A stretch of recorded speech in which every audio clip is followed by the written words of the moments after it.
The next technique is belly up, belly down. Alan's going to come into a 4-point base or lion pose. From here, Alan's going to take the right leg. He's going to thread it under and come into a belly up position. Now, let's break this belly up position down because it's very important. One of the things that's important is that the shoulder head is not directly over the wrist. The shoulder head's directly over the wrist. It's easy to push Alan back onto that hand. So he wants to actually have that arm framed at an angle, pushing the ground away, pushing him forward, because basically I'm here and he's pushing against me. Okay? So now if he's going to return from belly up position, he's got to roll his chest towards the floor, grab the ground, this foot comes off, and he comes back into a downward facing lion. So again, let's demonstrate that out. He takes the right leg through, belly up position. He's got his hand here to guard his face. His feet are nice and wide, so he can use, if he wanted to kick with this leg, he could kick. So he's really got a very functional position here. Takes the leg back. Good, to downward facing lion again. Let's take it to the left side. He comes through, faces me, takes it back. Now let's do it as if I am working to your sides. So I'm here, he shoots it here. Good. I scoot around here, he shoots it here. I scoot around here, he shoots it here. I scoot around here, he shoots it here. Excellent. Coming back to downward facing lion. Rest on your knees. Good, and that's belly up, belly down.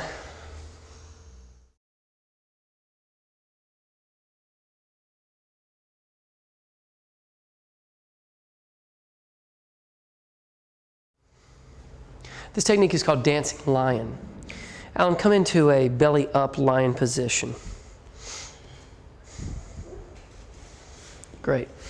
So from here, this is a very interesting movement. It requires that the pelvis vacillate between low and high over and over throughout the movement. So you've got to move slowly and thoughtfully through this in order to really grasp and have this movement for your body to have it. So here's how it's going to work. Alan, as you see, his pelvis is low right now. He's going to go ahead and start lifting that pelvis first. As he lifts the pelvis, he's naturally going to cause his torso to lift and roll towards the ground. As it does, this leg that has just come off of the ground, he's going to keep it nice and tight and chambered as he takes it through. Now notice, let's come back again, Al. Come all the way back. Watch this foot, very important. Watch what this foot does the whole time. He goes over, he grabs the ground. This foot rotating, rotating, keep on rotating all the way, bringing him back to the same position, belly up again. One more time, take it back, reverse it, and again, one more time. He rolls over, leg is chambered, take it all the way through, belly up position. Now, his right hand is now off the ground. He started with his left hand, now his right hand is off. So he's going to lead with this hand. He lifts the pelvis, he rolls over, he grabs the ground. Now here is where the pelvis sinks low and then rises again, spilling over to the other side. Pelvis is low, rises, sinks low, rises. This is very much like a dance, very much like a dance. So you have to be you have to let your body feel it. You can't be mechanical with this movement. You've got to really let your pelvis lead. So if you're a bad dancer, this could really improve things around the house. And there's your dancing lion.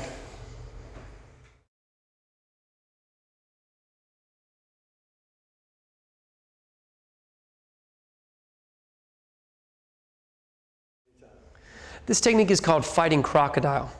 Alan's going to come to a belly down position, extend it out.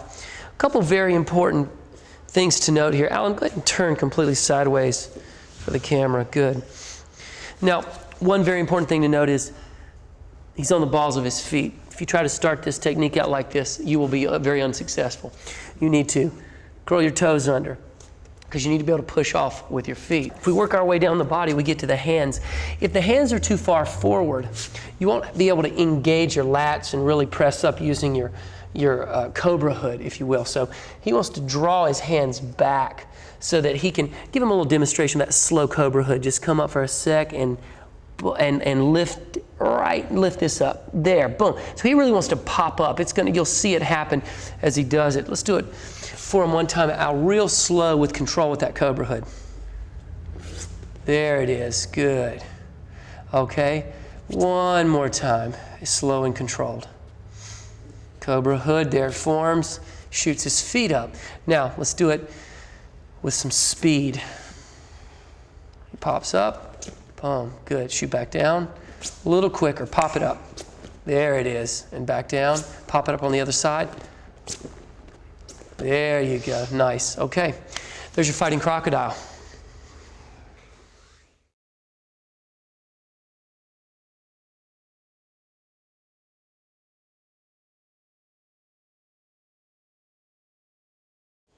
This technique is called fighting monkey. Alan, we're going to go ahead and come into a downward facing lion. Let's go ahead and face camera on this. Good. So from here, Alan's going to basically, before you even go anywhere, Alan, let's do that little prep where you switch your feet back and forth. Switching it out. Watch Alan simply switching his feet. Switching his feet.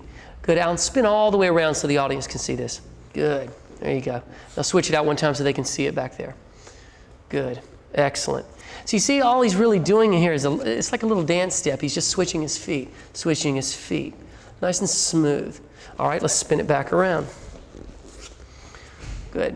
Now, as he switches on this next one, he's going to switch back. Now, he's going to go ahead and take this left hand off the floor, guard his face. So he's going to take his hand back to the floor, switch his feet, opposite hand comes up.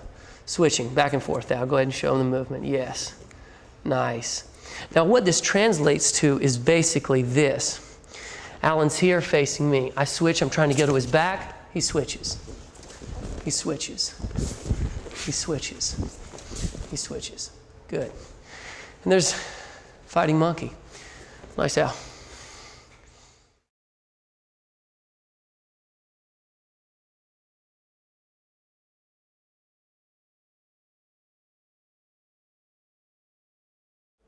This technique is called floating Brazilian. She's going to come into a straddle stance facing camera. Good. Now, what needs to happen here first is you need to put a soft bend in your knees to allow it doesn't matter which side you're going to go with. In her case, we're going to take the right leg, thread it through. Good. Now, basically, this should look very familiar to you because this looks just like what happens when we express ourselves in the dancing dog sequence. So she comes back down because that's not what we're going to do quite yet. What we want to do is we want to first get this foot here. This is pretty much our start position. She's going to take that hand to the floor. Now, you notice that her foot's still on the ground, but she's got all of her weight and her strength is in her hands right now because she's going to use her back thigh and her arms, her cobra hood, to lift her up to the sky as she floats through to the other side with this leg. Good. Let's do that a couple more times and we'll turn you around, let them see it from the back.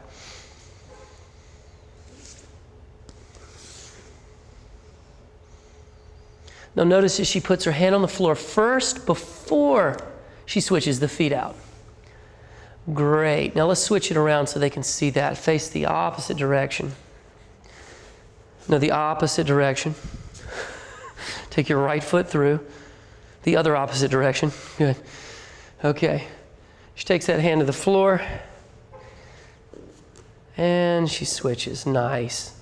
Emily's got a great control here when it comes to this floating work. So you can see how much effort is placed into really activating the core, working with the cobra hood to keep that float happening the whole time.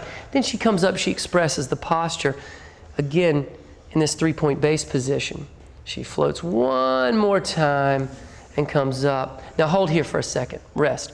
Let's look at a modification of this. Let's say you're intimidated by the piking of the legs. That's when she comes up and keeps her legs together and floats back through. So you want something a little bit more, something you can identify with a little bit more. So let's just say she keeps the legs low and the feet wide instead of the hips high with the legs straight. So let's look at the way you were doing it before one time. So pike the legs for us one time. Here's the tough way. Pike through. Now let's modify that for them. Oh yeah, much easier. So she doesn't have to go nearly as high. She keeps the legs spread wide. There's a simple little float there. She can even go lower than that. Practically stepping foot to foot instead of even floating at all. So this technique is really available to anyone, no matter whether you can pike the legs, spread the feet apart, or step foot to foot. So there's your floating Brazilian.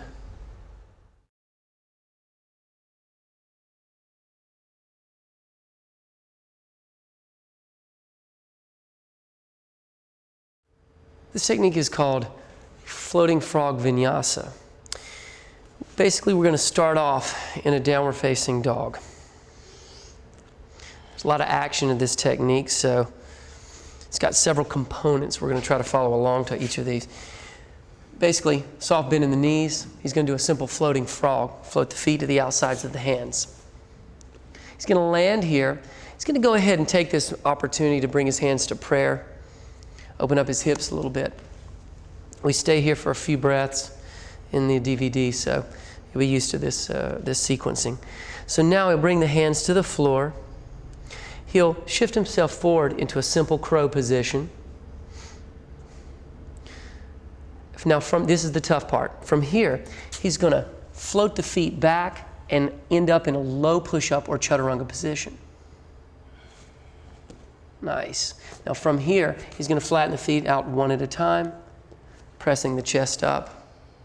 And again, lengthening through the thoracic, shoulder heads drawing back, pushing the ground away. From here, he's going to bring the chin to chest, cobra the back, spreading that open, rolling back, rolling over the toes, onto the balls of the feet, heels working their way back to the floor, downward facing dog. Now, that is a tough sequence, not one that's easy to do, but let's look at a couple modifications for you. So let's float those feet back to the hands. Okay, so he's in frog. Now come on into crow. So he's in crow, and you're like, there's no way I can shoot back there and stay in that low push-up. So what I want you to do is I want you to shoot back and lower your belly to the ground. Exactly. So he basically took all that pressure off of himself to have to hold that low push-up, and he just let himself come all the way down to the ground and relax. And from here, he can push straight up and find his up-facing dog, no problem, chin to chest. He can roll back into downward-facing dog. So that's a great modification if you don't quite have the strength yet to shoot back into a chaturanga or low push-up position. So go ahead and feel free to lower that belly to the floor and rest there for a moment, press up, roll your way back. And that is floating frog vinyasa.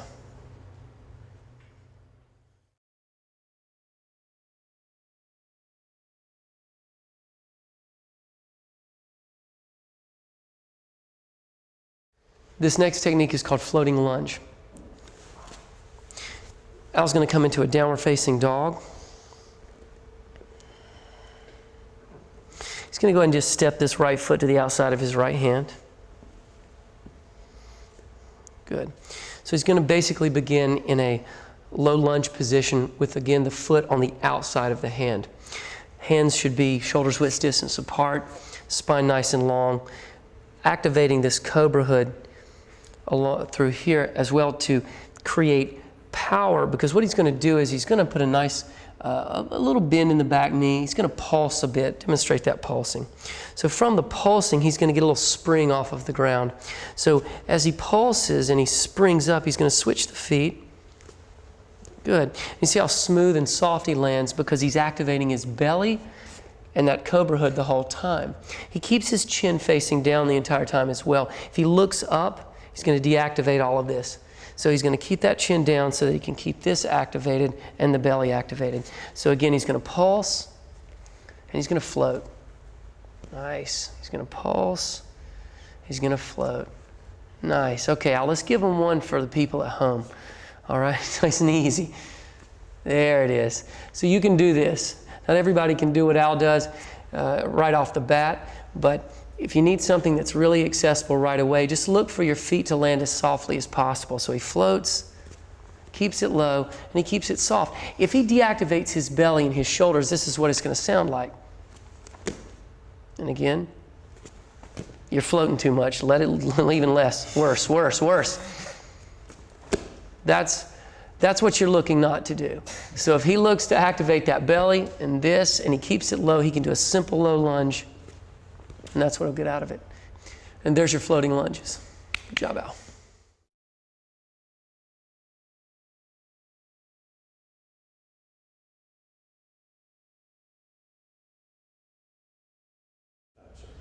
This technique is called flowering lotus. We're going to begin with ourselves in a seated position. So we're going to take the hands, we're going to connect the hands to the feet. We're going to look at a couple different modifications here. One is going to be the hands on the lower back. Let's start there because this is the easiest way to do this technique. If he starts with his hands to support his lower back, he's going to lift from his pelvis first. So go ahead and lift up, Al. Good. He lifts from the pelvis. And he creates a super arch here. He's going to lift forward, and then he's going to let his sternum or his chest area open up to the ceiling. The head will naturally fall back. He wants to keep some extension here, so he doesn't want to collapse. Let's show the collapse there of the head. Just let it. This can be super strenuous on the back. So he wants to actually lengthen out that neck, draw this open, lengthen out that spine the whole time as he shifts back. You want to just shift as far as your body allows safely and comfortably. As soon as you start feeling any kind of pain, you got to move back away from that edge, okay? So now he's going to roll his chin back to his chest. He's going to tuck his belly back in, rounding the spine, coming back into this, basically a child's pose. Or what is sometimes referred to as rabbit. So again, from here, he's going to lift the head. The whole upper body starts to shift back, and he draws open. Gets that nice length through that spine, and the chin comes down, and he rolls all the way back into place. So that's a great modification. If you've got more range of motion than that, and you can comfortably do this, you can connect your fingertips to your heels. Same thing. He lifts up, starts to roll. You can see how the spine's rolling vertebra to vertebra to vertebra. Comes back. He's got connection here. Brings it down. And because of Alan's range of motion, this is comfortable for him. You've got to work from your particular range of motion. And remember that when it comes to yogic techniques of any nature, the key element is not about how flexible you are. It's about how your particular body works with its own particular range of motion, because there is no such thing as being good or bad at yoga. What you're looking for is proper alignment and proper technique the whole time. So forget about what you see me do. You want to remember what you're doing is designed to take care and protect your body, and that's the key element here. Okay, Alan, let's demonstrate this one time with your back to the camera. So let's go ahead and switch it around. Good. So let's do that modified version with the hands supporting the lower back. So let's go ahead and go through the exercise. Good. And as you can see, the hands really supporting that lower back so that he's safe and comfortable. Chin back to chest, and he starts working vertebra to vertebra to vertebra, activating the belly to draw him back in and back into that seated position. And there's your flowering lotus.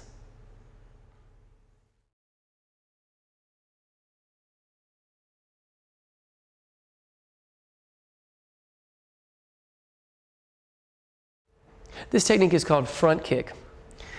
Emily's going to step into a fudodachi or fighting stance. Let's face camera with this one time first, then we'll rotate around. Let's work through our 6 positions from this kick. First position is fighting stance or fudodachi. Second position is zenkutsudachi or forward facing stance, where the pelvis comes into a neutral rotation. Front foot does not turn until the 3rd position, so stay still. Let's demonstrate that one more time. Rotation, rotation. Good.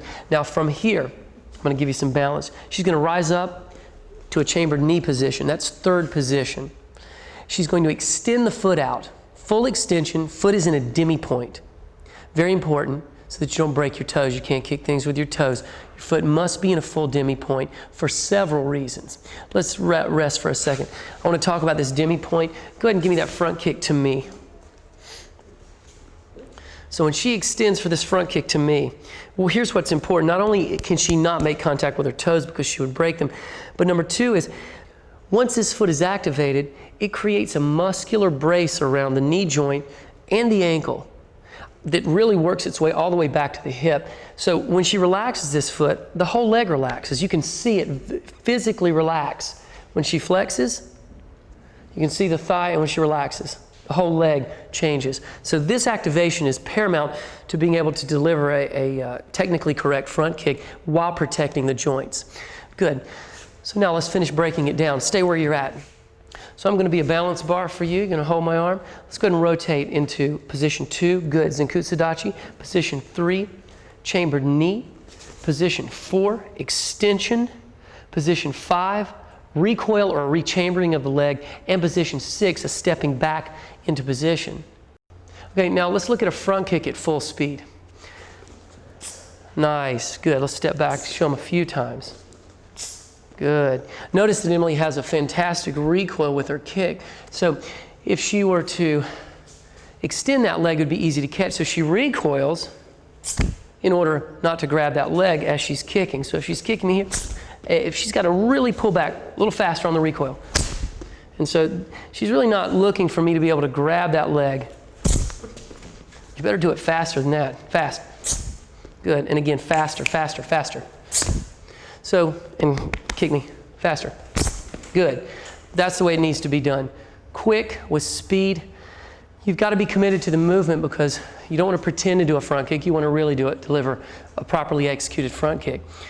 So that's how front kick is done.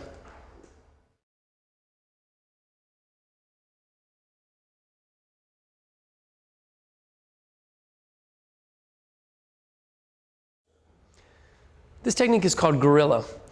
Now let's go ahead and come into that squatted position to prep for gorilla. This technique is very fun, very playful. Gives you a chance to drop all your ego stuff and get on the ground and, roll around like a kid again. So it's a super fun way to play. But it does have a technical side to it. There's a way to do it right and there's a way to do it wrong.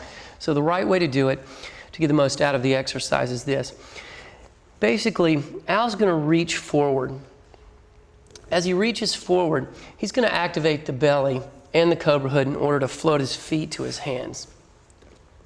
Good.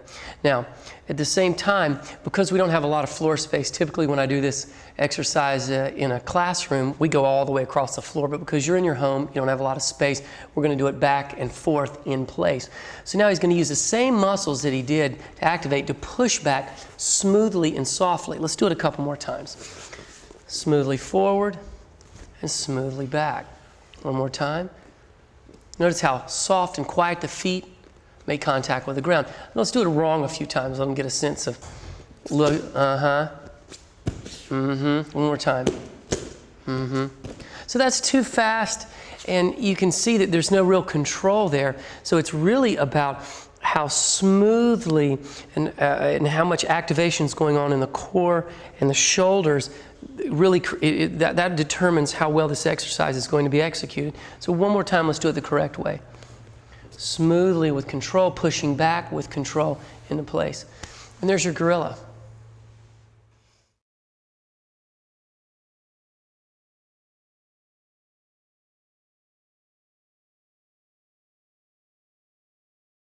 This next technique is called jab reverse punching.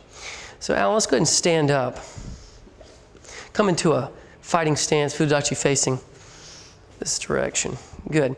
So with jabs and reverse punches, there's a couple things that are fundamental if you're going to punch correctly without injuring your joints. One is, let's look at a simple jab punch. Okay. So as Al, let's come back with the hands, just a relaxed, boxer style. So as he goes to jab with this hand, I like personally to keep my hands soft and loose because I don't know if I'm going to need to grab or just simply parry or if I'm going to need to punch. So I like to keep the hands soft throughout the entire movement. So if his hands are soft, even though he's about to jab, he's soft here until he squeezes. Well, let's squeeze a little bit earlier. Squeezing there, right there, boom. So we want the fist. We know we're getting ready to strike. So as we're getting ready to, the fist tightens up so we don't waste that energy to squeezing the whole time. So he's soft, punch, boom. So let's go ahead and demonstrate that. Good. Now, he's got a couple choices in terms of how he wants to deliver this, where his hand is at. Let's do it again real slow. He could leave the fist this way. This is more traditional Chinese. I like this style, it's fun. It's safe for the wrist too. Wrists don't really get compromised too much with this side position. This, you do risk a little bit more of this going on, but since you're not punching anybody in our DVD, you don't have to worry about that. So we can work with the fist sideways position or rotate it all the way over.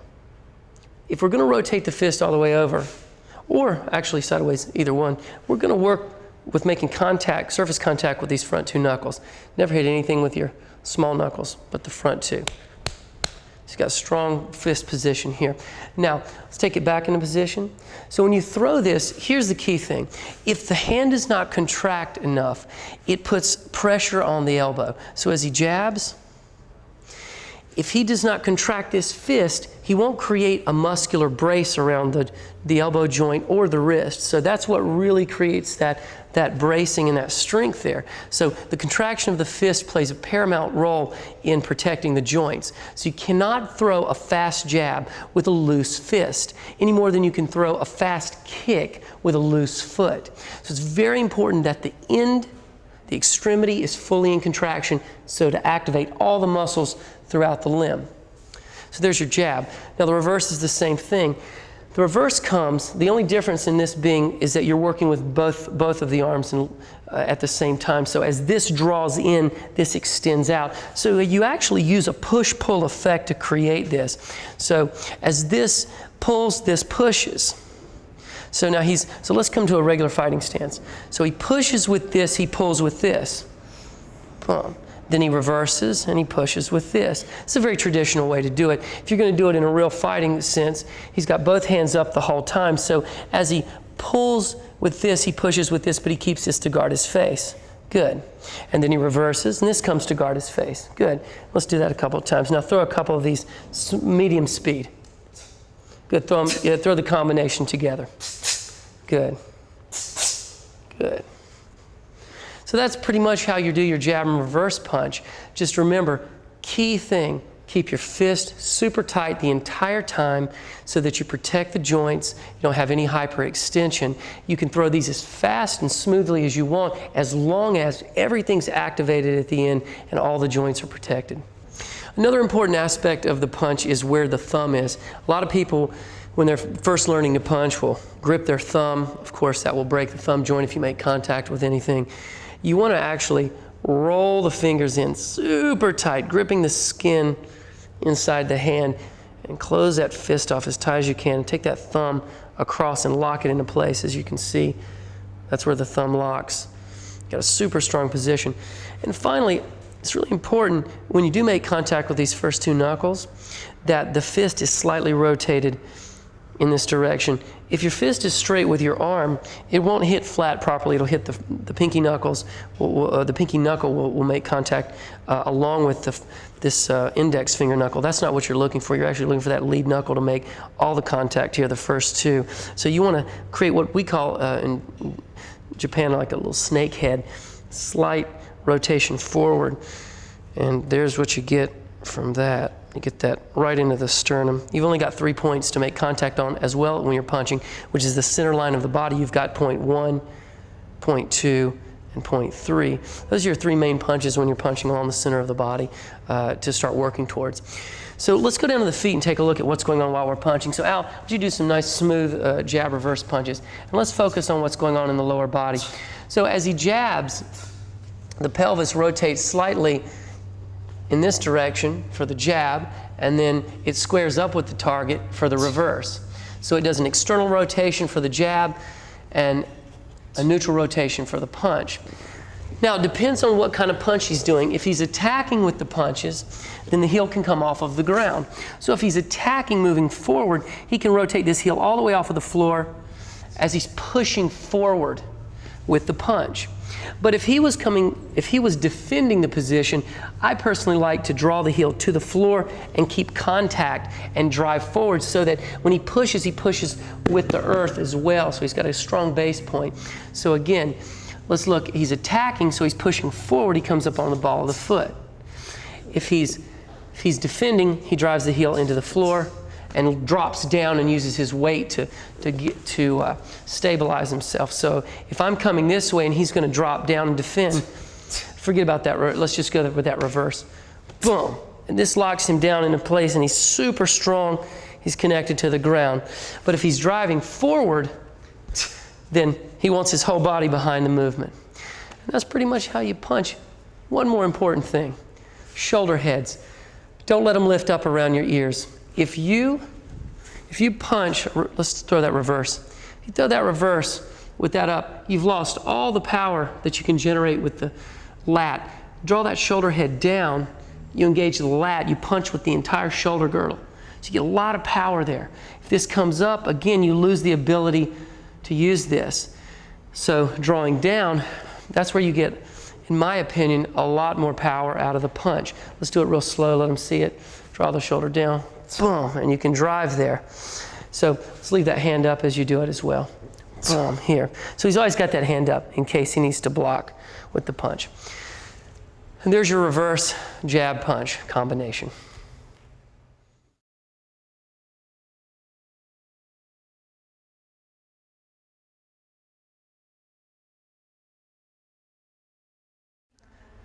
This technique is called kicking crocodile. Alan, let's go ahead and come into a plank position on the floor for me, please. Okay, great. So go ahead and take it down to your belly. We're basically doing a standard crocodile, but we're going to add a kick to the movement. So let's demonstrate crocodile just real quick for me. Roll up, boom. Okay, and back down. So now what we're going to do is, as Alan rolls up into place, he's going to take this right leg and thread it through forward facing you guys. Go ahead, Alan, just do that real slow. Nice. And coming back into position. Good. So basically as he floats up, he bases his left leg. Go ahead and come on up and base that leg. Good. He's got this leg threading through, extending out fully. Flexed foot, extended leg, hand up to guard his face. Shoulder head pretty much over the wrist. And he's not overspread. Come down to your butt. Spread it out too far, this hand, this hand. If you guys come out like this, you try to lift up, you're going to have no stability. See, his body has no stability. So it's very important that when you come up, you stay fairly compact so you can keep your body, you can keep everything tight and strong. So as he rolls back, he can really control this movement and come back as slowly as he wants. He can come up as slowly as he wants, and he can go back to the belly down position as controlled and slowly as he wants. Nice job, Al.